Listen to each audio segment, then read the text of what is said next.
We are back, and you're listening to the Critical Hour on Radio Sputnik. I'm Wilmer Leon, joined here by my co-host, Garland Nixon. Thank you, Wilmer.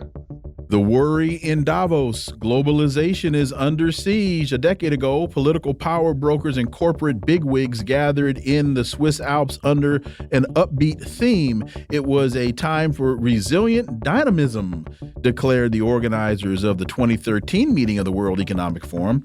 After the travails of the global financial crisis, they explained the world was now in a post-crisis stage. Well, where are we now? For insight into this, let's turn to our next guest. He's a journalist, political analyst, and reporter for RT, Caleb Maupin. As always, Caleb, welcome back. Sure, glad to be here, as always. So with that, Caleb, and then this as well, Saudi Arabia is open to discussions about trade in currencies other than the U.S. dollar. They're discussing this at Davos. Your thoughts, Caleb Maupin? Well, look, I have recently gained a lot of insight by reading a very, very old book published during the Great Depression. In 1934, R. Palm Dutt, a British academic, he published a very important book called Fascism and Social Revolution. And one of the passages from that book that just stands out is he talks about how back during the Great Depression in 1935, there was a gathering of something he called that was literally called the World Economic Council, not the World Economic Forum, but the World Economic Council. And they had this gathering, and they gathered all these big banks and corporations, all these wealthy people back in the 1930s. And they had a meeting, and they talked about how the problem was that we needed to reduce consumption. There was just too much stuff. The living standards of the population were just too high. And the Great Depression was rooted in overpopulation and overconsumption, and we needed to transition to, a lower living standard in order to stabilize the economy. The problem, of course, wasn't capitalism and their drive for profits. It was that there were just too many poor people in this world. They were having too many children. Their lifestyle was just too high. Production had gone up and prices had dropped. And so to stabilize global capitalism at this World Economic Council meeting in 1932, 33, they had this meeting about how they needed to reduce consumption. And that's really what's going on now. I mean, we have a situation where we have this high-tech global economy. We can produce goods more efficiently than ever before. I mean, we got artificial intelligence, we got 3D printers, we've had huge dynamic breakthroughs in global production. And as a result, there's less and less of a need for people at the assembly line. The spending power of the population is decreasing. The Western capitalist countries that used to be, the richest in the world, the United States, Britain, France, Germany, are now deteriorating into low-wage police states as living standards are going down, as the population is getting angry. And all of this is the result of capitalism in crisis.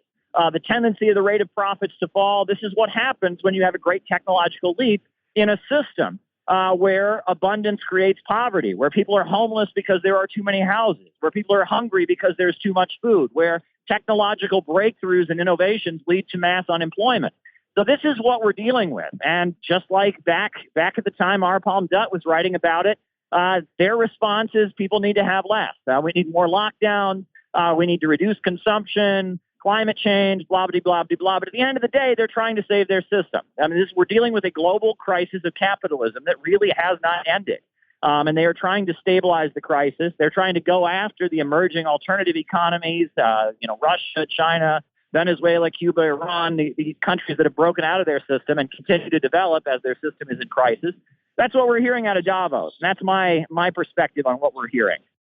Let me read to you a statement by John Kerry, controversial to say the least. When you start to, and this is at Davos, when you start to think about it, it's pretty extraordinary that we, a select group of human beings, because of whatever touched us at some point in our lives, in his case, marrying a billionaire, because of whatever touched us at some point in our lives, are able to sit in a room and come together and actually talk about saving the planet. Saving the planet, a select group of individuals. What does that speech, what does that particular comment tell you, Caleb Maupin? Well, look, if you look at John Kerry, he has always represented the section of American capital that is closer to Europe. He ran against George W. Bush at a time that Bush's invasion of Iraq had alienated Europe, had really offended the French and others. He wanted to restore relations with NATO allies.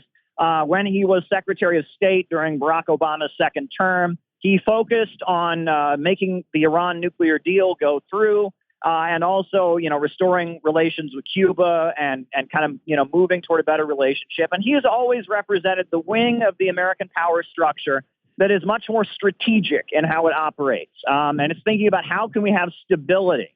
How can we work with a long-term strategy to, keep the United States at the top of the world, to roll back the influence of our allies, but not let things get out of control.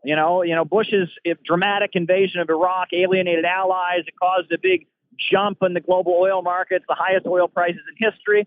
He was representing that wing, it's more with the Council on Foreign Relations and the round table group. You can talk about the British think tanks and such. He represents that wing that's more strategic. And, think tanks, when you talk about Davos, you talk about, the G20 and stuff, that's for that wing of things. That's for that wing of the global power structure. The folks that are thinking long term about how to strategically implement policies that will benefit Western capitalism in the long term. Whereas you have a lot of entities like the military industrial complex, like the fracking companies, like different corporations that aren't thinking so long term. They just want to make a lot of money. And so I think that's what he's alluding to. And this responsibility of saving the planet, right? I mean, that, it kind of alludes to kind of a messianic mission these folks think they're on. But at the essence of what this wing of capital, this ultra rich, this Eastern establishment, the essence of what they want always gets down to degrowth. They want to reduce consumption. They want to reduce the population. They accept a Malthusian narrative that the problems of capitalism are rooted in human beings' desire to expand and to have more than they already have and to have more children. That's their narrative. It is a Malthusian narrative. There's an influence of, what they call the Fabian Society, which is the wing of socialism in Britain that kind of moved into the Labour Party, H.G. Wells and others. That's the perspective that kind of prevails in what people might call globalist institutions, right? This is this more strategic wing of capital that is trying to manage the global economy. But they're still up against a big problem, which is capitalism is in a long-term crisis due to the great technological leaps of the computer revolution. If this global austerity continues, so will angry protests. This is from Common Dreams. The majority of global protests against austerity and for economic justice have manifested people's indignation at gross inequalities. We must choose alternative paths forward. This is kind of the counter, or I guess the street view of Davos. Caleb Maupin. Sure. I mean, living conditions are going down. This war with Russia, the Ukraine conflict has resulted in inflation that is just choking working families in America, choking working families in Europe. I mean, we're still in the winter for most of Europe, and the gas bills that people are paying is not good, and people are being squeezed. And there is resistance to this. People don't want to have less than they already have. People don't want to have a lower living standard than they used to have. People don't accept this. And you can roll out Greta Thunberg as much as you want, and you can say that it's your moral obligation to be poorer.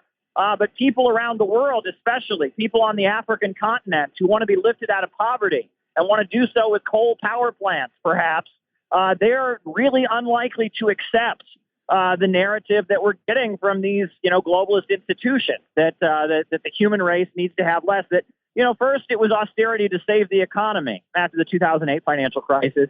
Now it's austerity to save the planet, but the message is the same. Save capitalism by reducing living standards. Make the working class of the world pay for the crisis that the capitalists have created.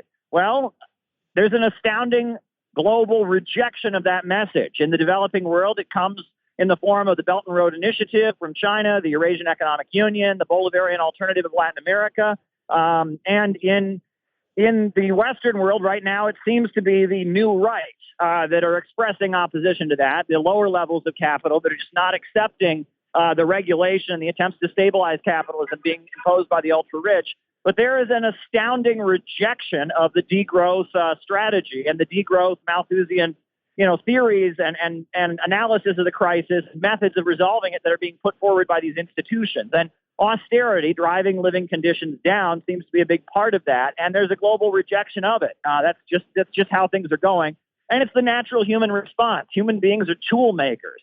If you look throughout human history, ants have been making their ant farms the same way for thousands of years. And beavers have been building their beaver dams the same way for thousands of years.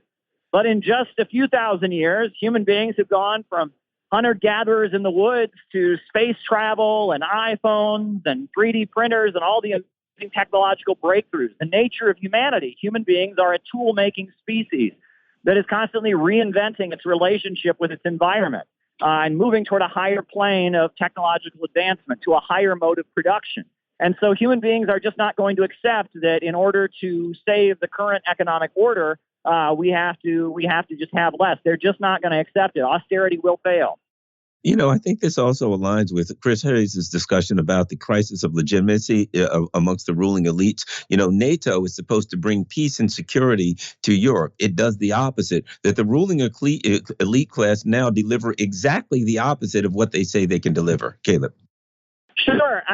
You cannot cut your way into economic growth. That's just not how it works. You can't cut your way into economic growth. And that is the logic of austerity. Somehow, whether it's through deregulation and stripping away union rights and lowering wages on the right with their libertarian economics, or on the left with this idea of, reducing consumption, reducing energy and the amount of energy people use and having grinding people into poverty, it's just not going to work, right? You cannot cut your way into economic growth. And, the elites from the NATO countries, they gather, they talk about how we need to get over this economic crisis. We need the good old days, the post-World War II economic boom to return. But you can't do that by cutting. You just can't economic growth. It does not work that way. Caleb Maupin, as always, thank you so much for your time. Really appreciate that analysis. We look forward to having you back. Sure thing. Always a pleasure. Folks, you're listening to the Critical Hour on Radio Sputnik. I'm Wilmer Leon, joined here by my co-host, Garland Nixon. There's more on the other side. Stay tuned.